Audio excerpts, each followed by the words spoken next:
empezar con el torneo propiamente dicho, hay un debate de exhibición en el que uno de los más prestigiosos debates a nivel internacional intentarán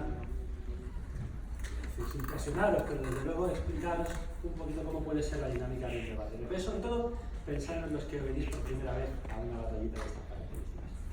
El debate va a ser en inglés porque algunos de los jugadores hablan español, sino que son debatientes conocidos a nivel mundial, pero que nunca habían estado en España participando en español. Y la moción sobre la que van a debatir es la siguiente.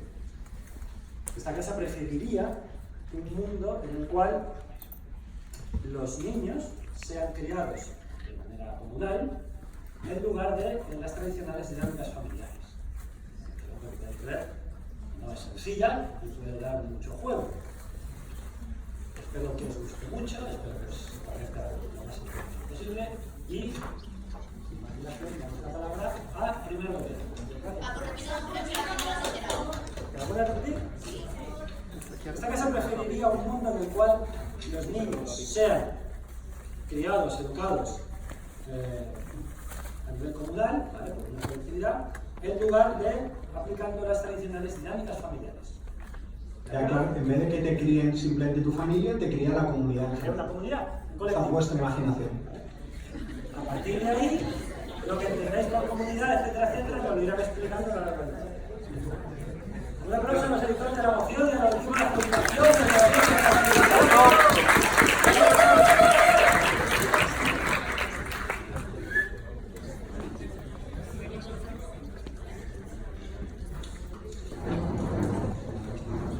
orden. Hagan el favor.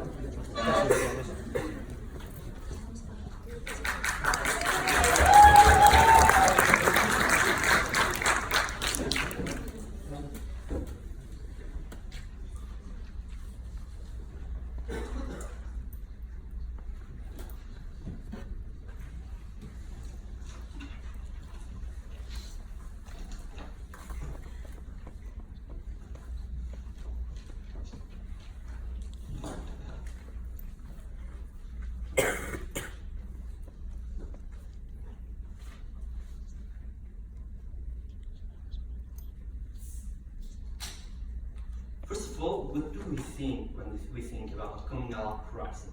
I think it's the difference in which, instead of having your parents raise you in the core of your family, for instance, your brothers, your siblings, we consider that to be in which a community of people, of individuals, just gather together and live communally in general, and especially raise their children in a commune. What does it mean? Does it mean that we have just school throughout the day and you give up your daughters and sons and just have them away for the whole day? No, that's not uprising. We think that it implies constant living in a community, which is, instead of just having your kids away in a group for the whole day and then come back at night, that means that they are constantly resident in that community. What does that imply? We think it implies two things. First one is an actual equality. One of the main problems that capitalism has is inheritance. What does it mean? When you get money that your parents have earned, but you haven't, that's not fair. And the base of the fairness in the capitalist system is actually meritocracy. What does meritocracy mean? Meritocracy means that you are actually getting the fruits of your labor. It means that you are actually working, and depending on how much you work and how well you do in society, you get more or less money. When you inherit that money instead of earning it, that's not fair. That's unfairness in the system itself. We think that it's especially complicated to find another economic system that works, because capitalism actually works very well in maximizing the usefulness of the goods you have, of the things you have, and the raw materials. But the big problem with capitalism is that if you can inherit money, you have the situation in which you cannot have actual fairness. We think that fairness is very important because it's what actually allows people to tolerate being in a worse situation. Meaning, if I see someone who is doing better than I am, if I see someone who is richer, who has more things, who lives more luxuriously, I'm going to tolerate that as far as I consider that's fair. It means that if I consider that they have earned that position which makes them feel live better, I will tolerate that situation. But in the situation in which I see that they are actually in a situation that's unfair because they have inherited it, because they don't deserve what they have, because they obtain actually their benefits they are enjoying, not because they have earned it, but because they just got lucky when they were born. I'm not gonna be okay with that situation. I'm gonna rebel against that, and it's much more likely that I'm gonna act against that status quo. It's much more likely that I'm gonna actually try to have the situation in which, instead of tolerating that and trying to be that and trying to achieve things, I'm just gonna say the system is rigged. He just has not done anything in his life. He's just the son of or the daughter of, and he's just in a very poor situation. But I'm going to doesn't agree with you. No, my question is, do they still have parents that have money that can invest in them, even if they are bred or brought up in another place?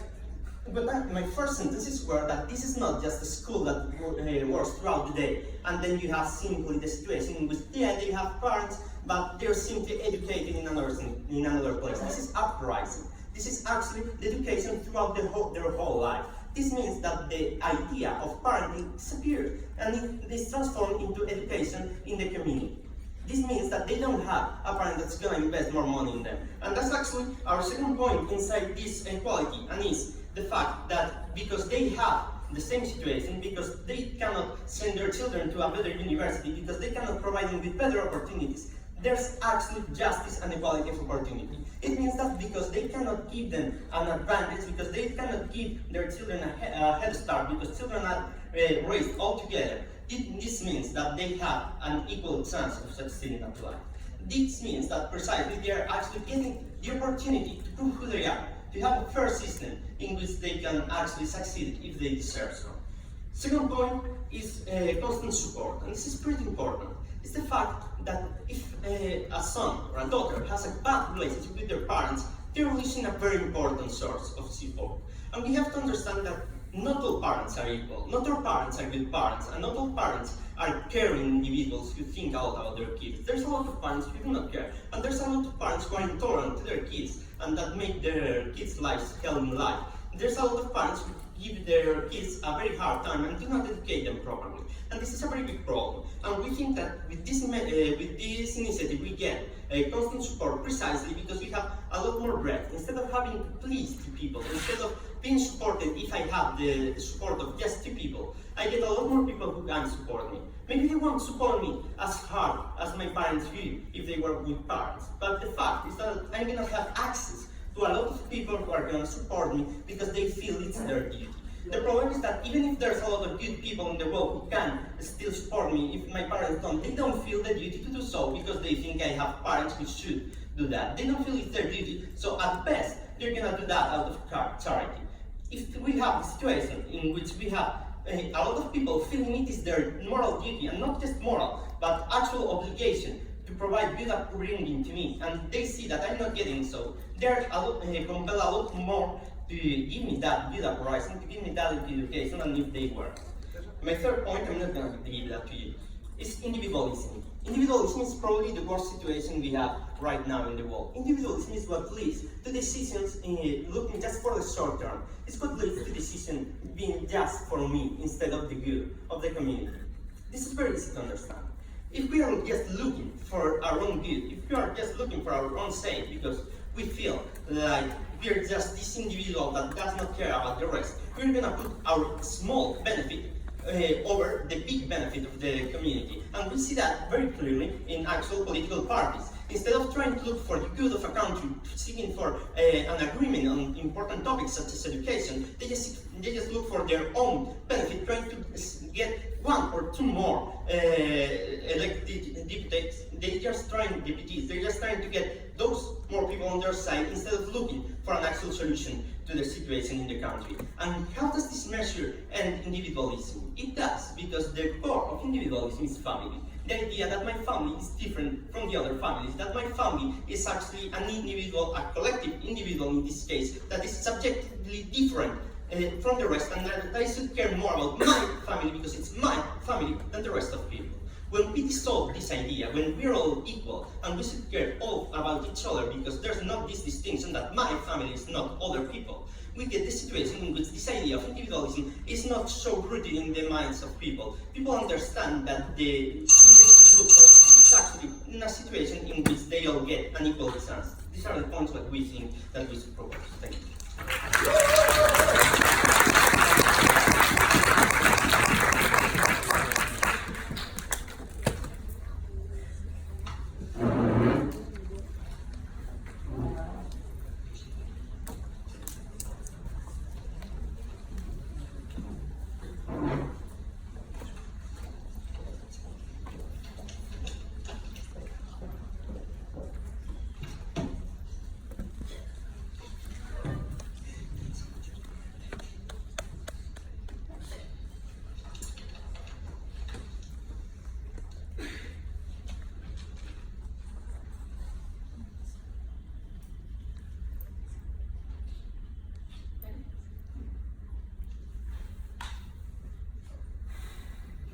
I'm unsure as to what is the weirdest thing about this entire situation. But I do think that this is one of the highlights. César, I agree with you, capitalism is bad. However, that is why you should probably pursue complete Marxist revolution, complete communist revolts, to which, by the way, the family was the cornerstone institution. We think that the right way is probably not to promote communal upbringing of children because of the necessary, and we will talk about this, the value in the unconditionality of the bond of blood. That is one of the things that we're going to talk about today. First, I want to give 3 points on what OG said. First thing that OG says is, look, capitalism is hell and inheritance is illegitimate because there is an illegitimate transmission of money at the point at which I have not earned the money that my parents have, first of all. Second of all, I haven't, my parents necessarily didn't earn it either because there's a lot of arbitrarity in how it works. First, note that it isn't completely arbitrary, right? My parents did take active choices and actions, for example, respecting the law, paying their taxes, getting a job, etc., in order to fulfill and sustain that wealth and be able to provide for me for my entire life, first of all. But second of all, note that if you think that is the case, you can also just tax inheritance at 100% and solve your problem. We don't necessarily think that raising children in communes fixes this problem specifically. But second of all, note that I think that maybe then the thing to do that I'm not sure how it is responsible parenting to then have your child being passed around strangers and hope that maybe they will grow their carrots okay. I'm not sure that this is the most the ideal way in which to raise a child if you're so worried about legitimacy and justice of this system and children having appropriate protection, first of all. And second of all, and I think this is the main clash in this debate, they talk about constant support of bad parents and why communities give to you a support that you necessarily will need, especially in the case that many children unfortunately have bad parents. I have a few points on this. The first is, note that this can still happen in communes, right? You can still have terrible people around you, unfortunately, because parents being bad to their children are not based on parents inherently being bad or family being bad, but generally just the idea that some people are shitty, unfortunately. Second of all, note that this, if this happens, not yet. So if this happens in a commune as well, note that that's no longer only your parents, which in families are a tiny bit, an important but admittedly a small part of your world. Know that your commune, under their same model, is the place where you go to school, the place where you're raised, the place where you work, and basically your entire world up until that point, right? I think it is far worse that seeing as that can happen on either side of the house, that it happens on theirs, and children are harmed as regards to what they know to be the entire dimension of their existence, rather than only the part that they can detach, which is their parents. Not yet. And thirdly, just generally, fortunately, not many parents are like this. At the worst case scenario, which they argue they can still lose custody of the state, they can still lose custody by the state on our side of the house. So then, substantive forward. What are we going to talk about? First, the nature of communes and community upbringing in general, if they want to make it broad, right? Know that communities by definition are obviously A, large groups of people, B, in a large way unstable in that it is true that many people stay, but it's also true that some people give it a try for some time, then decide to leave. Young people especially decide to go in and out quite a lot. That means also that there is a division of tasks. That means that the people in charge of raising your child not necessarily have a special bond to this specific job of raising your child. They take it in the same way that perhaps they would take any of the other jobs that they see because they don't have a special attachment to your child specifically. Secondly, know that necessarily their time is divided between the other jobs that they have, etc. And because they are on an equal level, they don't necessarily guarantee that they will pay an important amount of time to it. Yes? Just to be clear, what do you mean by a good parent? What does a good parent do? I think a good parent is someone who, A, just generally takes care of you, brings you to school, makes you follow the law, probably checks that your skirt is the right length, but also someone who is there unconditionally when the worst case scenario comes to come, right? That is my third point, but I will go into it if you want, because this is the way that the debate flows naturally better, I think. So I think that there is a point at which, if you don't, the way that we interpret blood bonds is a way in which we interpret that to be an unconditional bond to someone that we cannot break. It means that that the worst case scenario in which you haven't spoken to someone for years, if you have a bond to them by blood, they will come to your rescue because they see that to be a thing, right? It's why some people grow an attachment to children they didn't even know they had, even after the child has grown up and they missed a large amount of the childhood, right? There's a reason why why parents resist like even their children turning away from them, etc. We think that there is a specific value in human life and the way that we develop, in which we see blood and the comfort, like in that comfort of the unconditional, right? I think that yes, that may happen in the worst case scenario. That is probably like bad parents, but that is probably not compared in this debate. Yeah. I think the most comparative thing is no, we won't be taking any more PRs, sorry. But I think that in the worst case scenario in this debate, probably, since that happened on both sides of the house, the question is, when you are in dire need of help, when you need unconditional help and you have no one to help you, who is more likely and who's willing to put everything on the line to come to your rescue? And I think that someone who took the importance of race, like someone who knows they are bound to you by a bond that cannot be broken in any way that they can possibly make because it is genetic, is far more likely to do it than someone who raised you in a commune and maybe saw you grow up, but had it as another task that they had to do as well as whatever they do in communes, I guess, like do their laundry and gross stuff.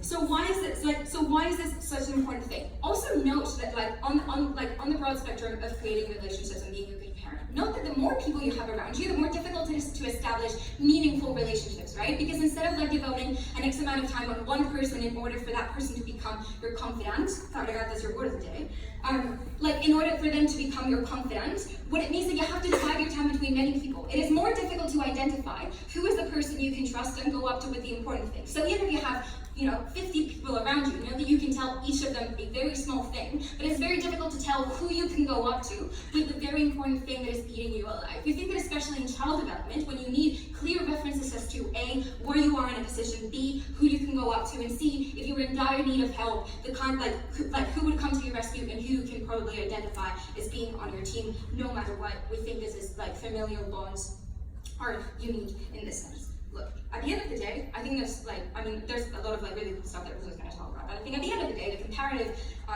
in OG, I know at this point has been: 1, is capitalism bad? But is this the right way? We answer no. B, is there any specific is there a specific value to having someone raise you because they share their values? The answer inevitably is yes.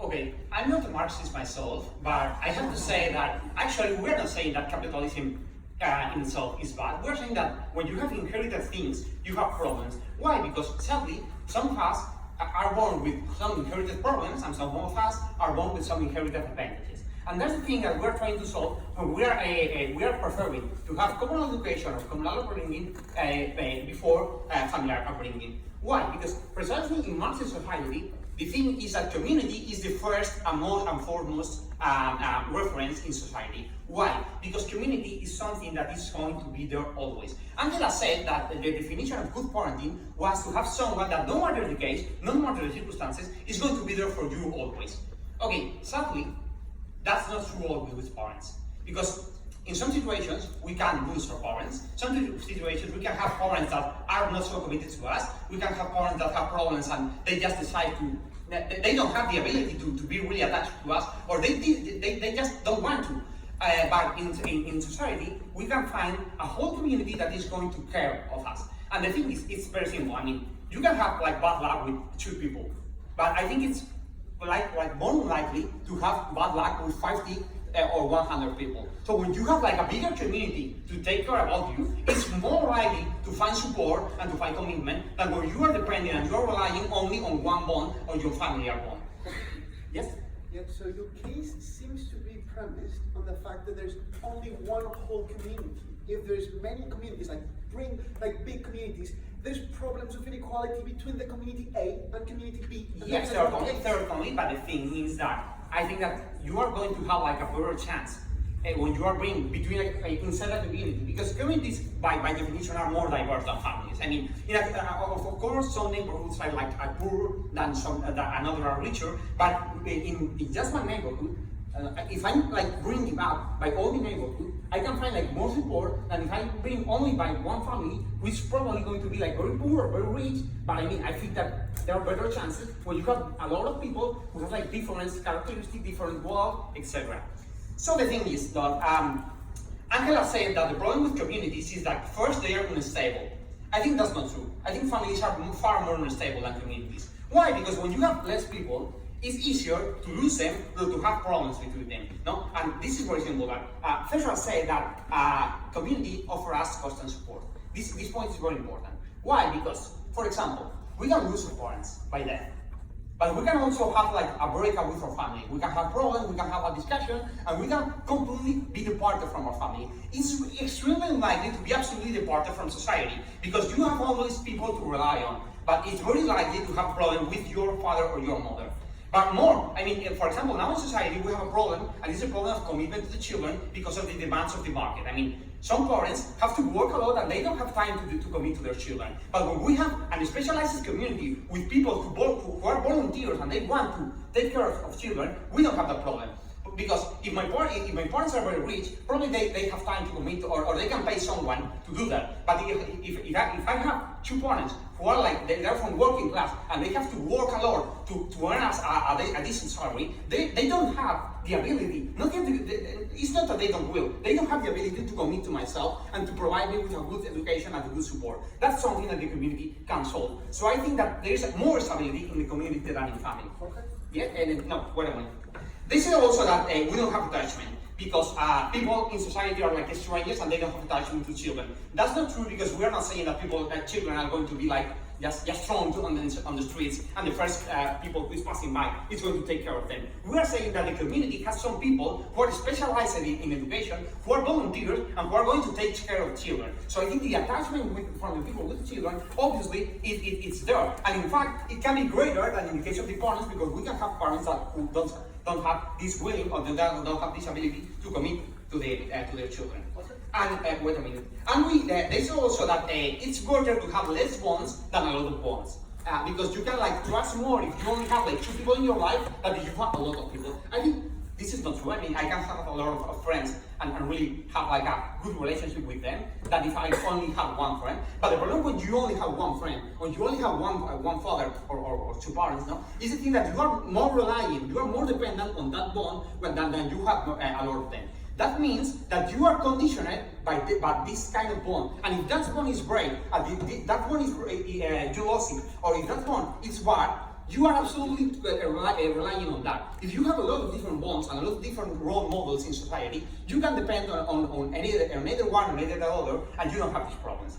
So the thing is, wait a minute, that we think that it's more fair to have a community because it's more stable and it gives better support to you. Now, Antonio. In your family, there's you and your brother. Have you ever fought with your brother based on the amount of attention that your parent gave to you or to your brother? No, in my case, I think it's likely to happen maybe. But if I have to fight for the attention of only my parents, it's more likely that I'm going to fight with my brother. If I have like the whole community, I think it's more likely to fight with my brother because we have more people to take care of us. So I don't understand the point at all. So we are saying that the stability of the support in a community is greater than in the family. So we have like a more secure, a more sound basis for our education and for our upbringing. But this, and as César said, did offer us a better situation, a more fair situation in equality of opportunities. Why? Not only because of wealth, no? And we're saying that, of course, I mean, if your parents are rich, no, you have a lot of advantages in society. And Angela said, okay, you can tax inheritance. I mean, I think that's not the solution to the problem because probably my parents can have like this tax, but they still can like pay for my university and send me to comedias, for example, and I think that's not a problem. But the thing is not only wealth. I mean, for example, I can have like parents who have an ideology who is like very very extremist, or he's very radical, and he's not really fairly represented in society. And if I'm completely educated and I'm dependent on that situation, I'm going to be raised up in that kind of values and that kind of moral situation, and that's a problem when I try to like integrate and to be like more accepted in community. If I'm going to be raised up by all the community, it's more likely that I'm going to find common values and common points of ideology with all the people who which I'm sharing my community. So I think like integration is better. So because of we have a better equality of opportunities and we have a more constant support, I think that clearly is better community education than family education. Thanks.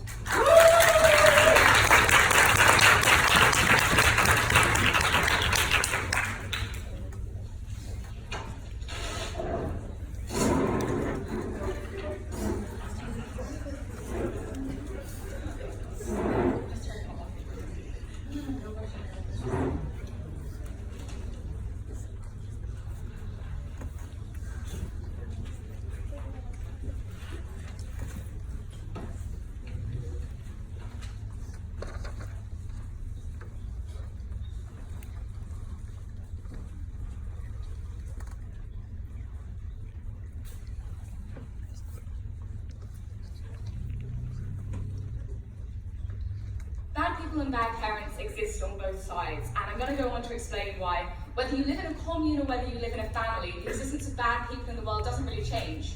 So what does matter in this debate? Firstly, if you do have bad experiences, in which environment are you better able to deal with it? We're going to explain to you why you're significantly more able to deal with that if you're actually part of a family community as opposed to a commune. But secondly, in the general case, on which side do we get happier children, children with life skills, children who actually know who they are and are able to deal with different kinds of difficult situations or changes in relationships in the future? And we fundamentally think that it's only by having that formative family relationship that you're able to develop those skills and be happier in later life, which basically outweighs most of what you hear from opening government. So first, 3 things in response. So the first thing, which I think is basically pretty much the whole PM speech, is basically that we have a huge problem of economic inequality where parents are able to give their children some advantages, and you essentially get rid of this in the case of commune. Firstly, I think being able to have an 100% inheritance tax does go a pretty far way to decrease that. And if this is your problem, this seems like a really weird, socially changing the whole world proxy to deal with basically one problem with inheritance. Clearly isn't a particularly big way to deal with that. So the response to that is that, no thank you, that you can still send your kid to an expensive university. Yes, we accept we're not going to eliminate all disparity with inheritance tax, but firstly, this is a drastic change if that is your problem. You can slowly change that in other ways. But more importantly, whilst on our side of the house there may be some disparity in whether parents can send themselves to university, in your side of the world you massively exacerbate other disparities. In the case of a communal system where you essentially have a constant turnover of carers looking after children, it basically creates a situation of survival of the fittest, where the children who are most intelligent, most able to sustain themselves, most able to be the loudest and ask for things from those carers, are most likely to get the best care and the best help in those situations. Shyer children, children who have learning difficulties, children who need specific care which is different from the norm, are those who suffer. So in your side of the house, we actually think that the majority of people are seriously harmed and you exacerbate disparities. Secondly then, no thank you, looking at the idea of bad parents. A few responses to this. Firstly, we think the majority of parents tend to be reasonably good, mainly because the majority of parents have opted into having that child, who've already invested a significant amount of money and time in that child, and also often seen it as an extension of themselves or their own achievement in their lives. We appreciate every parent isn't a good parent, but we think there are compelling reasons to believe that, in general, parents are reasonably committed to the well-being of their child. We don't think that happens when you're told it's a job to raise that child, but you might never see them again in 20 years' time. The thing is when you're a parent, you are committed to the longevity of that relationship. You don't just have to raise that child to be 15 or to be 12 or to be a young adult. You have to know that child when they're 30, when they're 40, and the way you raise them now will continue to haunt you for the next 40 years of your life when you continue to see them. You're not just committed in raising them to the average median of the average kid. You're committed to how they will turn out to be as a person, which drastically changes you from the kind of person who's likely to work in a family. It makes you much more invested in help, no thank you, in helping that. Furthermore though, we think that if you do have a bad experience, and I think Angela demonstrates pretty clearly, it's much more damaging in the case of a commune. 2 reasons why. Firstly, we think when you live in a commune, it's basically your whole world. So if all of your relationships and everything is in the context of one place, if something goes wrong there, it's very difficult to escape or remove yourself from that. In contrast, even people who have bad family relationships are able to build other relationships outside that because they don't feel it was their entire childhood, their entire world. They have school, they have friends. If you're raised with every single one of your friends in a commune and something difficult or terrible happens to you in that situation, it's almost impossible for you to emotionally distance yourself from that, and it's likely to be much more damaging. But more importantly, we think it's actually a lot more alienating. If everyone you know was raised in the same commune as you and seemed to get on fine, seemed to do well, but you struggled, you had difficulties because it didn't cater to your specific needs, you are going to feel so much more alienated and less able to talk to people about that situation. In contrast, everyone expects everyone to have unique family experiences and to have to understand those instead of assume they already know about them. I'll take you. Yeah, if you have a problem with your parents, you have nowhere to go. If you have a lot of caretakers, you can go to another caretaker. Your point falls on our side. Okay, firstly, we think that if the commune is organised to look after kids, it's not clear how like a 7-year-old who's having a bad time in the commune is just going to leave the commune. If the commune is like your whole neighbourhood or your whole borough, I don't think it's given us any mechanism as how you can just walk out of that commune, especially if you have no one particular adult that you feel you're able to confide in. The problem is pretty much all of the proposition case is premised on the idea that children are good at asking for what they want or asking for what they need. That's something we teach children. When you're 5, you don't know how to ask for particular types of education, particular types of help. You don't know how to tell someone that you're unhappy and you need help because that's what your parents teach you to do. Their entire case is premised on the idea that these children are like young adults in children's bodies who can ask for that help or who know how to leave a difficult situation. At least when you're raised by your parents, you have other authority figures outside of the commune. When your school teachers, your friends and your family are all within that one commune, you have nowhere outside to go and deal with those difficult situations. Finally, very quickly in response, this idea of individualism. Firstly, communal upbringing can still make you an individual actor. If you look at like religious communes in America, they induct people with very, very specific ideologies that often are about being highly individual or often are in a negative way. It's not true that just when you have a lot of people raising you, you suddenly have like good values where you love everyone. If you're teaching those kids bad things, they're going to have bad outcomes, and I don't think they've given us any reason to believe why the commune would always teach like peace, love, and happiness. More importantly though, you become more individualistic when you're told you always have to look after yourself and look out for yourself, and that's what you have to do in a commune. Because I think everyone knows that people are less likely to care or work on something when you know that other people also have responsibility for it. If someone says, this is your one kid and you have to look after this child, you're much more likely to care about it than if you know that there's 8 other carers who can step in if you take a day off or don't do a good job that day. That teaches children that they have to look after themselves, they have to ask for what they want. That's what makes people individualistic in society. Finally though, we think there's a value to knowing and understanding yourself and knowing your own individuality. We think knowing your own culture and history, especially if you look different or feel different to other people in your community, is really valuable. You don't get that when you have a constant turnover of parents who aren't able to teach you that, who aren't able to make you understand. Finally then, why do we think parents are fundamentally better at teaching you relationships and making you happier? Firstly, we simply think that they are likely to have more time in the majority of situations focused on that one child. But secondly, and more importantly, we think they just care a lot more.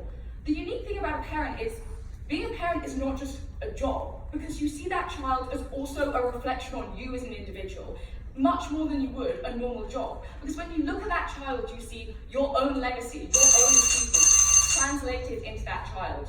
You never get that in a commune, you never get that kind of commitment to that child, so you can't cater to individual needs. You can't ensure that it learns how to deal with difficult situations by itself.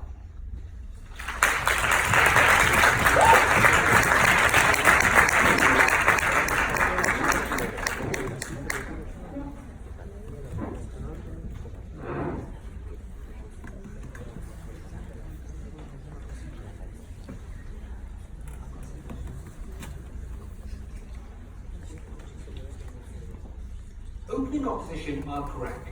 This is a radical solution. But they are incorrect when they don't think that this is a deep-rooted structural problem. Listen to the opening opposition. They tell you that some people have chosen to work hard and therefore do well at life. I dare you to tell that to the many African Americans struggling in the United States that their plight is because they haven't chosen correctly. I dare you to tell that to the 4.5 billion people living in some form of poverty in Africa, in India and China, that their problems were the choices of their parents. They were not. The problem was that their grandparents and great-grandparents had spears when other individuals had guns, that they were subjugated, that they were slaves. This is a very serious problem which requires a radical solution. Two things in this speech. First, they will talk more about inequality and the way that that perpetuates itself and this can eliminate it. And second, dealing with a more limited paradigm. Opening opposition want to claim this debate is wartime about individual children. But I want to tell you that parental love isn't even good. Let's talk first about the notion of inequality.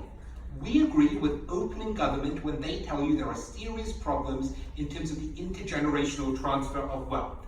Perhaps more importantly though, even if you were able to equalize them and mitigate them through the methods which opening opposition suggests, many problems would remain. I do not want to catalog all of them, but let me highlight a couple. There are still big differences in terms of individuals based on talents and what society finds to be valuable. That some individuals, because they can kick a ball, are considered to be considerably more valuable than the individual who can lift a crate. There is no inherent reason why that's the case, but instead an arbitrary fact of the way societies decided to value certain products. There are individuals whose strength is not valued because we now value individuals' ability to think more. Again, that is very random. Why does this matter? Because the problem then is not simply intergenerational. The problem is about ways of mitigating inherent differences between individuals and contingent differences between individuals. Let's take the issue of race.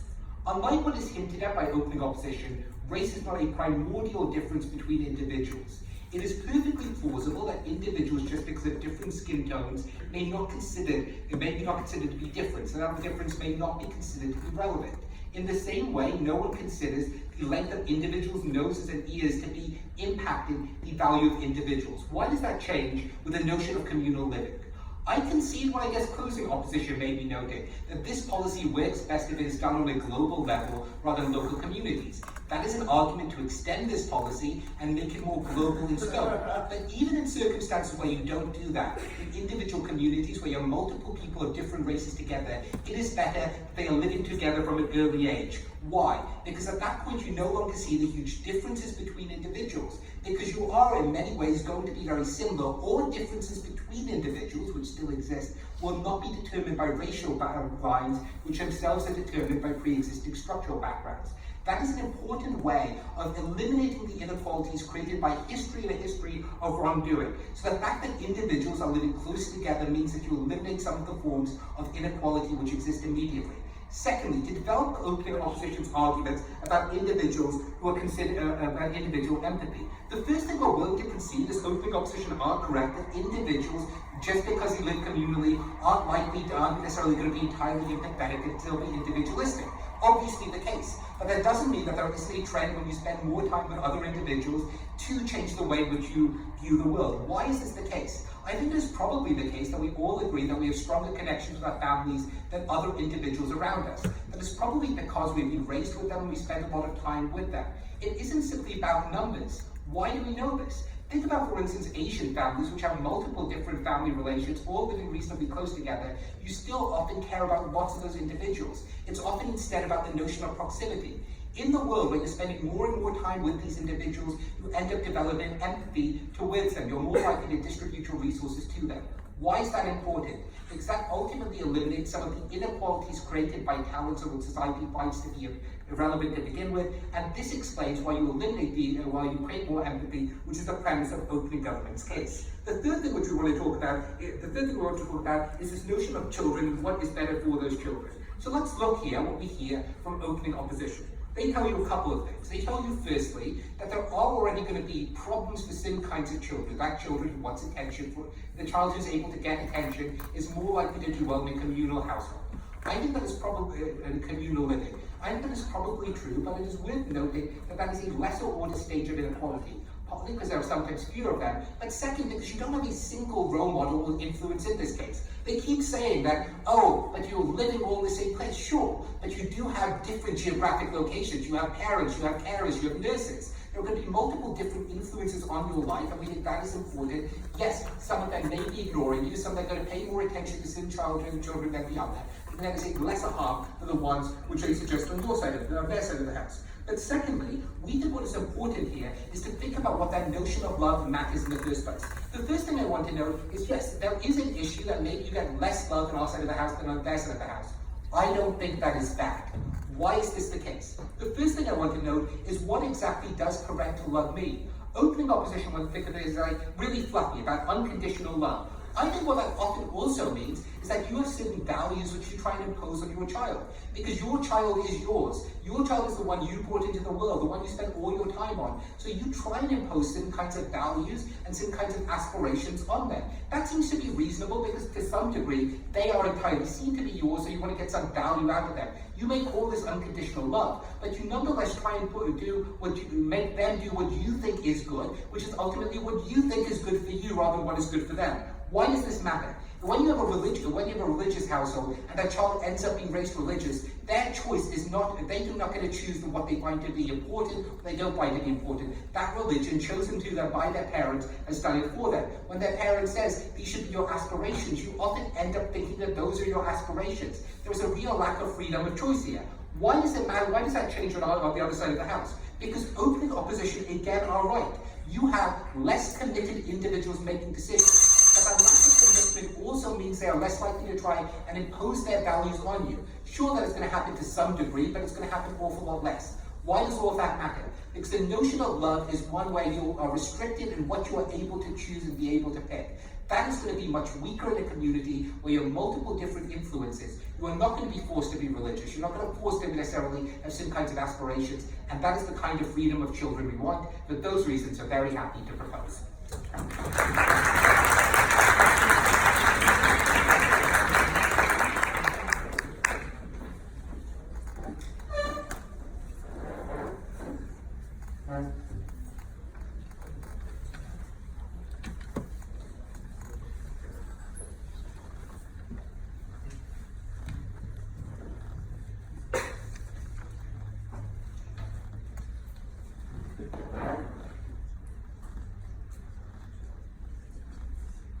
We're going to win this debate by doing two things.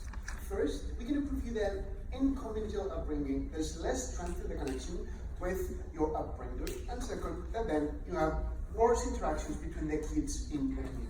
First, some extraneous report. First, to this crazy idea in CG, which says basically that parental love is bad because there's an imposition of values. Many rights. First, at best, this argument is symmetrical in the community. So at best, the community will also try to impose you things. Maybe it's different things, but probably the community, when you ask, is this good or bad, probably will also need to answer whether something is good or bad. Maybe it's not your parent who's telling you this is a good thing to do, but the community will also impose you things. So at best, this argument is perfectly symmetrical. But even if it was not, what we say to this argument is that the things you lose compared to this imposition of values are relevant, much more relevant than the thing that you gain on the not having imposition of values, and many times you just can't quit it out. Second extraneous bar on capitalism and inequality. First, most likely thing to happen is that this changes nothing. Harish acknowledged this when he says, probably CEO is going to tell you about a big community. And it's true, we are going to tell you about. Because if you put like a global community in the entire world, this might work. But the point is, it doesn't happen like that. It happens like the Catholic community of Madrid, for example. Then we have the community. Then we have the other community in Madrid, which is the non-Catholic people. And probably the inequalities and differences between those communities remain. So we don't think this changed nothing in the status quo. No. Lastly, rather extraneous, on the problem of that everyone relied in bad parenting and good parenting. So anyhow, both of them relied on the fact that either good parenting happened, God for or that community was good and democratic whatsoever. What we're going to tell you is that even if the community is very good at bringing children, we don't care. We think that the loss of the relation with your parents and the fact that you make competitive to gain attention from those who bring you up is much worse, even if both communities bring you up greatly. So, two main arguments in this debate. First, on the strength in the connection between the upbringer and the kids. Rosa gave you one-liners here, for example, that the parents have an important connection to the kid. But there's structural reasons why this is true. First, because you are attached, not as in the community, for the entire life to that person. In the community, whenever someone is 18 years old, they go out from that parenting or upbringing. Second, because you build the idea of projects, of a family, so have every incentive in the world to make it happen. In the other side, if something goes wrong, if the kid doesn't grow as good as he saw in the community, the teacher, the upbringing whatsoever, he can just say, okay, it's one more of my children. Whether the other world, in your parent, you have the project of your life being built over there. The fact that you put so much effort gives you incentives to connect much more closely. Whether in the other side, probably there's one person for 10 kids or 15 kids. So it's mutually exclusive if you give attention to one kid, not to give the attention to the other kid. It's probably just a job for the person who's taking care of those kids. The impact of this argument is really important. And it's not what OO told you, that you have the safety net on which whenever you're really fucked, you can go to your parents and ask for money. It's much more important things. Things and that when you communicate with your parents because no one else values you, they will value. They are the marginal thing, like the marginal application of when you don't have anyone to communicate, not because it's like a dramatic situation, but because you don't trust anyone, because you think that the people that are around you don't understand you, because you need advice from someone older than you. That close connection gets lost in their world, and that close connection is much more important than anything that happened to yet in that debate. That's the first point. You lose the strength connection. It is important to kids' life. Harish. So even if we believe that this is just about correcting inequality in Madrid, not necessarily what opening government actually proposed, that nonetheless corrects inequality in Madrid in the racial ways based on talent, everything we said. You cannot ignore that we made this argument just because it isn't global in nature. I think that it is not ignored by the fact that I say that even if you aggregate Madrid, there's also communities with different values. So the thing that you make a community is based on the fact that they share values. Because if not, they can't decide things, for example, what happens with education. How will they decide how you bring up those kids? If you share different values, probably it's not the same community. Given that people in Madrid do not share the same values, probably they'll build up different communities, and by saying, upbringing, probably you mean bringing with the same values, so probably the inequality still happens within the communities in those cities. But lastly, the second argument of CO. The interaction between kids gets worse and probably gets to much worse relationship between them. First point here. There's a common desire in life, and you can adjudicate that by believing in yourself, in your personal situation, to attention. A personal desire of being heard, that my friends listen to, that my parents listen to, that they tell me that I'm doing good things, that they tell me that I am being a good person. There's a common desire in every person in life to get attention. But most importantly, there's a common desire for this when you are a kid. Think, for example, whenever you were 5 years old, or your little brothers, if they go to their parents, as I asked Jorge, and tell them, oh, this is my drawing, or this is my thing, because they require this attention when they are in the early ages. Whereas, second point, this limited amount of time and upbringers. The logical corollary of those two premises is that the most likely thing to happen now is this competitiveness for that attention. The wall looks like as in a place where young children, whenever he's crying, will need to compete with the children who's next to him in that competition to bring the attention of the upbringer. The world looks like with 20 kids in one place sleeping, I don't know, whenever they need to do the homework, they need to go to the upbringer and claim for more attention than the one who's in the other side. If it's true what Jorge said, and it's probable that with 2 kids there's always competition, imagine yourselves 20 kids competing for the interest and attention of the upbringer. The fact is that brings a community in which it worsens the relationship between the children. There's worse friendships, there's more relations because there's a permanent feeling of insatisfaction. If anyone in your community is better than you on attracting that attention, probably you'll hate him because he's taking from you one of the most important things in your childhood, which is being carrying off and taking good and emotions with your parents or upbringing. Lastly, this notion is stupid. You can opt into the upbringing communal when you're in a family upbringing. You can always send your kids to school. But in the other way around, if you have the communal upbringing, you cannot opt out the other way. So this is stupid. If it was really good, you can always send those kids, if you're a bad parent, to the schools and return. At the end of this debate, we probably get kids with worse relationship with their parents and worse relationship with their friends. That's a bad world, even if there's more equality. Thanks.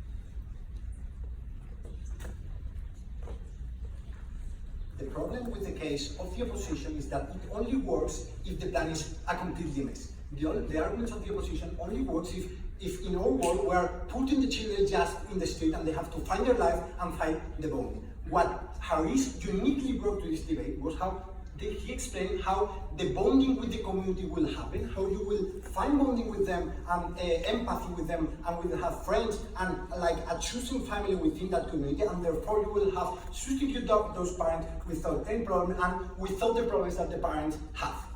So, starting with closing opposition, two claims from closing opposition, I want to challenge. First, they make this extreme rebuttal about the influence, we say that your parents have such an amount of influence over you that they are going to inculcate their values, that they are going to inculcate their ideology, etc. Think about how many people whose parents are Catholic are later Catholic, how many people whose parents are right-wing are later right-wing, and so on. Almost everyone is shaped in the same way than their parents. What's the answer to this point, which is really absurd? They say, okay, but this is only also influence in the society, but not the contradiction. The entire case of the opposition is basic that the influence that your parents have, the love that they have to you, is stronger. So, therefore, the influence to impose their values is also stronger. What does this mean in order to be completely clear? In their world, they have one bonding with their parents, only one, which huge influence because it's the only bonding or the only love that you are receiving, and therefore, it's the only role model or the only value that you can copy. And the influence that they have in order to put their value inside you, it's huge.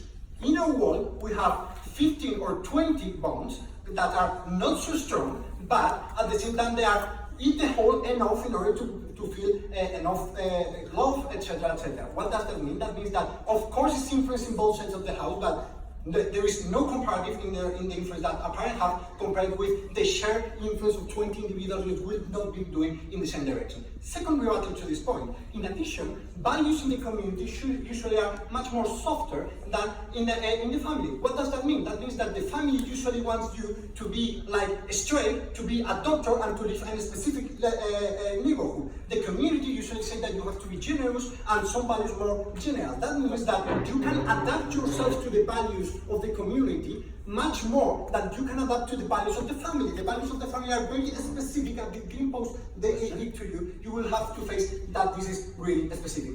In conclusion, this point is clearly not enough to rebuttal what Harish said. It's a huge influence, and we are creating childs which are exactly the same than their parents, and removing all the freedom to create your own values and to have your own experience. What we are fighting here is a main revolution of liberty, of having the liberty of shape your own life by burial, no like more or less how my parents want. No, thank you. Second point that I want to rebuttal for closing opposition is the point about inequality. This is once again quite weird. They say that, okay, inequality will happen still because, you know, the global thing. First, this is a very good argument in order to make it global. So it is not going against the principle of the motion. They say the motion will be great if we can make it global. So they are somehow accepting all the benefits. This could go global, but I think that it could be. But second and more important, even if they are true in whatever they are saying, even if that's true, we are at least having one improvement, which is in the communities. Doesn't matter if it's Madrid, if it's a neighborhood of Madrid, we will have more equality. That means that the Afro-American communities in the United States will have within that community more equality. That's an impact. That's a good thing that they have not reacted. They accepted it, saying that it will be no equality between communities, but within the community we get the equality. Yes. Given that this motion says this house prefer X, you don't have the fiat to say that there's a whole community that you build. You need to assess the most likely scenario in which communities go together with their values. That's it. Once again, that in best case scenario is accepting that within the community we are achieving equality. That thing that is a big impact, because even within the community of Afro-Americans in the United States, there are huge inequalities that will be reduced or even eliminated. I think that that's giving us a very good impact in this debate, even if it is just within the community. Now, how does this work, and what's what Harish uniquely brought to this debate?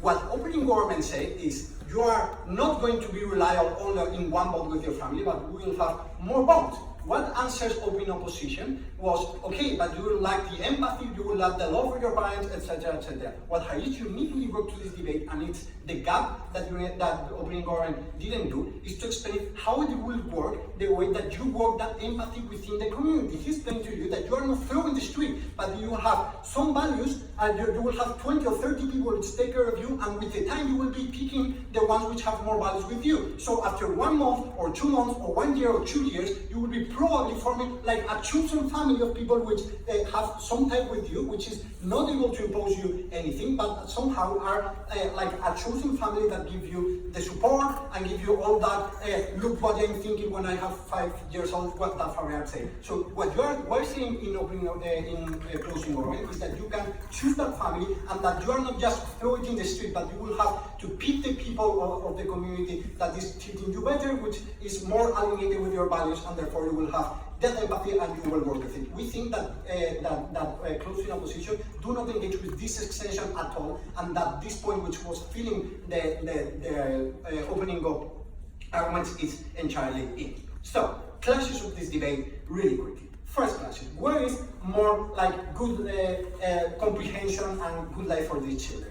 We think that it's pretty clear that when the parents are really bad, we win the debate. But what Harish also explains is that when the parents are good, we also win the debate, because these parents are going to impose you a lot of values. They're going to impose you a way of life, and make you unable to follow the path that you want. At the same time, he also explained why you can have the benefits of having that family, the support of that family, without having that, because you can choose of these people of the community, the people who have more values more common to you. So the conclusion of this point is that probably, as Harish said, in their side of the house they have more love, but in our side of the house we have more compression, a better life, and that's the key point. We have a more liberty of choosing. We are able to choose our values, we are able to choose what we want, and we are able to choose what the shape of our personality is. And secondly, they also consider the whole point of the inequality when they consider that within the communities there will be no inequality even if it maintains in global terms. So for those two reasons, first, because within the communities the inequality will disappear, and secondly, because the freedom of the child to shape their own personality, we think that we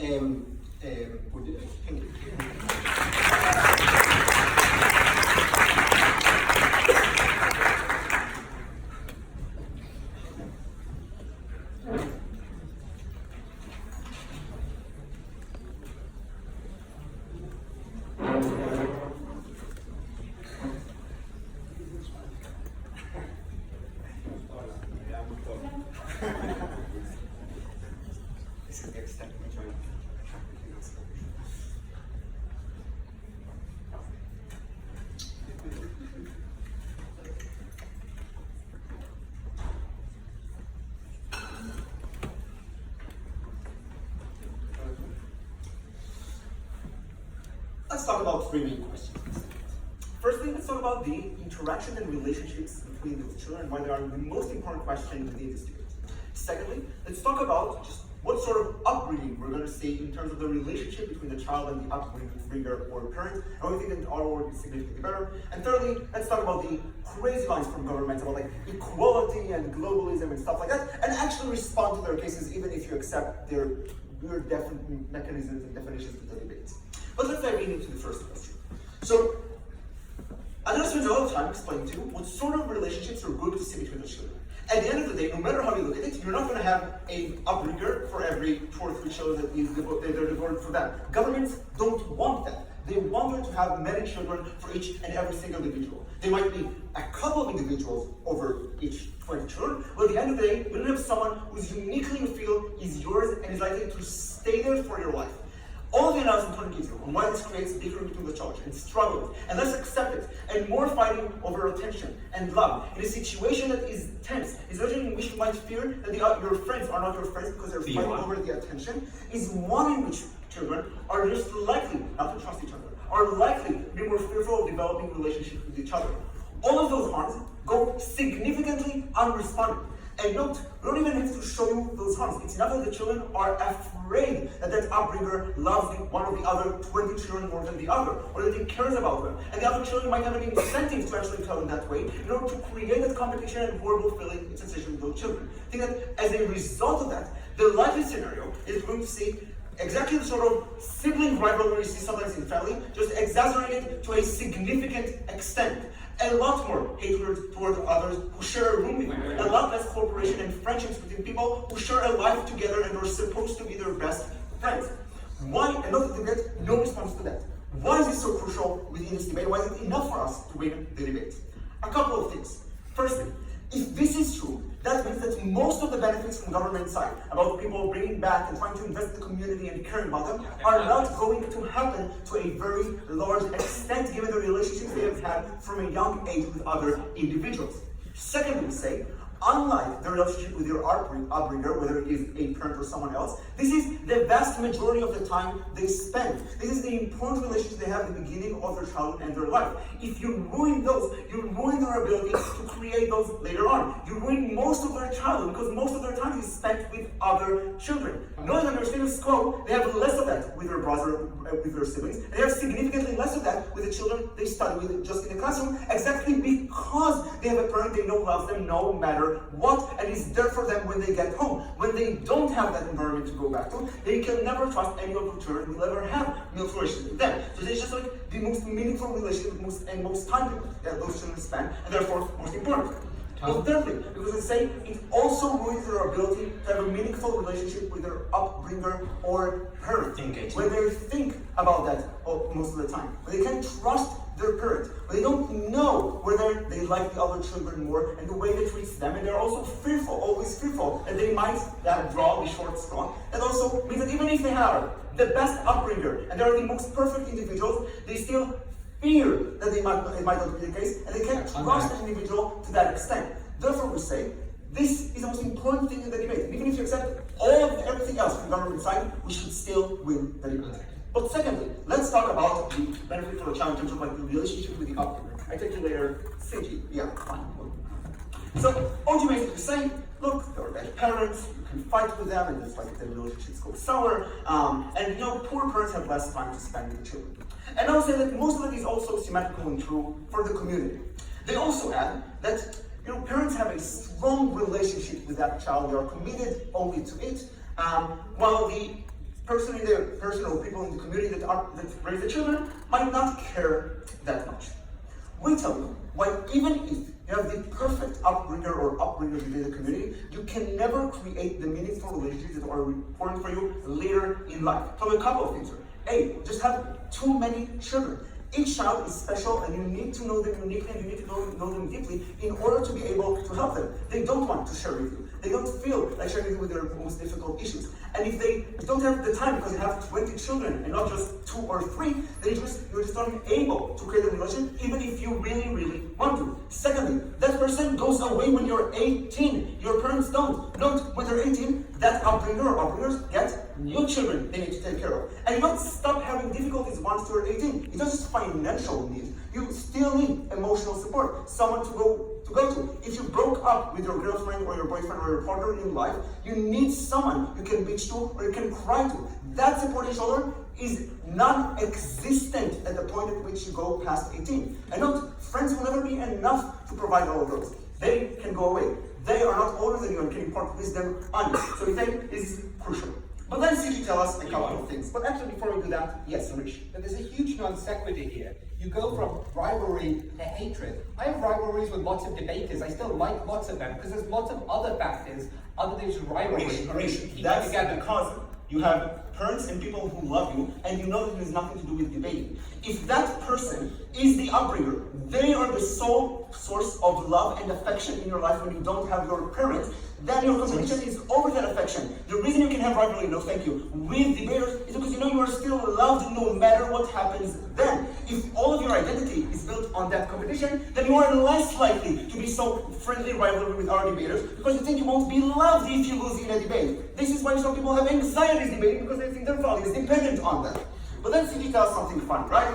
Well, you have more characters in life. That sounds like 2 parents, grandparents, or teachers. Something not unique at all. Then tells, but look, if you don't love someone, which is something that all want, then you don't force things upon them. We'd like to say, this is something that Tony already said, that the incentive to enforce and coerce still exists. The Catholic community still wants people to stay in the community. They have a clear incentive to do so. What they don't have is they don't pay the price for your unhappiness. They don't love you. I don't care just if you're unhappy. Unlike your parents who love you. So they say that the incentive to coerce stays the same, but the prevention of it from love is what is uniquely taken away. So I think that just overall, we show you that the relationship is also better on our side. Let's discuss equality. So a couple of things here while I have like 15 seconds. So obviously both governments don't actually analyze why this is likely to create connections and communities to some extent, just assume that it's true, but then that's, look, it's going to be global. Forget the fact that just like community doesn't mean it's global, not even inside Madrid. I don't know what is the Madrid community, but even if it is, it's like a community of 5,000 parents. How do they make decisions? It seems likely that given their definition, you're likely to see some sort of political system in which the rich parents, they provide most of the resources for the community, just get a better vote, and are still dictating and getting benefits for their children. It's way past time, by the way, but nobody cares. So I think that at the end of the day, whatever definition you accept, you either get very, very little additional equality, or you preserve the current harms in the current system. But moreover, you say, it is less important than the relationship people, that children have with each other and with their parents. Please oppose.